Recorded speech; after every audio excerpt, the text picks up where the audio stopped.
Hello, good morning. आज आपण पाहणार आहोत एक खास आणि पौष्टिक खिचडीची रेसिपी जी लहान बाळांसाठी अगदी योग्य आहे. ही खिचडी बनवण्यासाठी लागणारे मुख्य घटक आहेत मूग डाळ, तांदूळ आणि शेवग्याच्या शेंगा.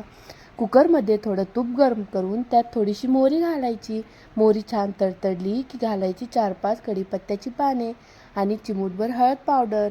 त्यानंतर तांदूळ आणि 10-15 मिनटं भिजत घालून ठेवलेली मूग डाळ घालायची. याला 1-2 मिनटं छान परतून घ्यायचं. त्यानंतर घालायचे शेवग्याचे तुकडे आणि थोडीशी कोथिंबीर. चिमूटभर मीठ आणि 1 ग्लास पाणी घालून घ्यायचं आणि कुकरचं झाकण बंद करायचं. 2 शिट्ट्या होईपर्यंत याला छान मऊसूत शिजून घ्यायचं.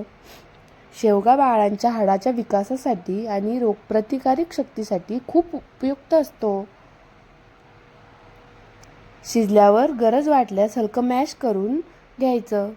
शेवग्याच्या शेंगामधला सगळा अर्क काढून याला परत एकदा छान मॅश करून घ्यायचं. खिचडी छान मऊ आणि पचायला हलकी झाली पाहिजे. ही खिचडी 6 महिन्यांपासून पुढे असलेल्या बाळासाठी एक परिपूर्ण आहार आहे. तुम्हाला ही व्हिडिओ आवडली असेल तर नक्की लाईक करा, शेअर करा आणि सबस्क्राईब करायला विसरू नका. थँक्यू. Bye bye.